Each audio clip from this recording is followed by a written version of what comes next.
കണ്ണൂർ കണ്ണപുരം റിജിത്ത് വധക്കേസിൽ വിധിയുടൻ RSS BJP പ്രവർത്തകരായ 9 പേരാണ് കേസിലെ പ്രതികൾ. 2005 ഒക്ടോബർ 3-നാണ് DYFI പ്രവർത്തകൻ റിജിത്ത് കൊല്ലപ്പെട്ടത്. നിഖിൽ അളവൂർ ചേരുന്നു. നിഖിൽ, വിവരങ്ങൾ നൽകാം. 2005 ഒക്ടോബർ 3-ാം തീയതി നടന്ന ഈ കേസിൽ 9 പ്രതികൾ RSS BJP പ്രവർത്തകരായ 9 പ്രതികളും കുറ്റക്കാരാണെന്ന് കഴിഞ്ഞ ദിവസം തലശ്ശേരി അഡീഷണൽ സെഷൻസ് കോടതി 3 വിധിച്ചിരുന്നു. ഈ പ്രതികൾക്കുള്ള ശിക്ഷയാണ് അല്പസമയത്തിനകം വിധിക്കാൻ പോകുന്നത്. 10 പേരാണ് ഈ സംഭവത്തിൽ പ്രതികളായി ഉണ്ടായിരുന്നത്. അതിൽ ഒരാൾ 3-ാം പ്രതിയായ അജേഷ് വാഹനാപകടത്തിൽ മരിച്ചിരുന്നു. ഏതായാലും വലിയ പ്രതീക്ഷയോടുകൂടിയാണ് റിജിത്തിന്റെ കുടുംബം ഈ വിധിയെ കാത്തിരിക്കുന്നത്. വധശിക്ഷ തന്നെ ലഭിക്കണമെന്നൊരു ആവശ്യവും ഉൾപ്പെടെ അവർ കഴിഞ്ഞ ദിവസങ്ങളിൽ പറഞ്ഞിരുന്നു.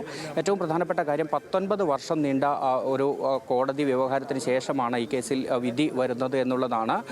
2005 ഒക്ടോബറിലാണ് ചുണ്ടയിൽ വെച്ച് റിജിത്തിനെ വെട്ടിക്കൊലപ്പെടുത്തുന്നത്. 9 പേരടങ്ങിയ സംഘമായിരുന്നു. ക്ഷേത്രത്തിൽ RSS ശാഖ നടത്തുന്നതുമായി ബന്ധപ്പെട്ട തർക്കമാണ് ഈ കൊലപാതകത്തിലേക്ക് നയിച്ചത്.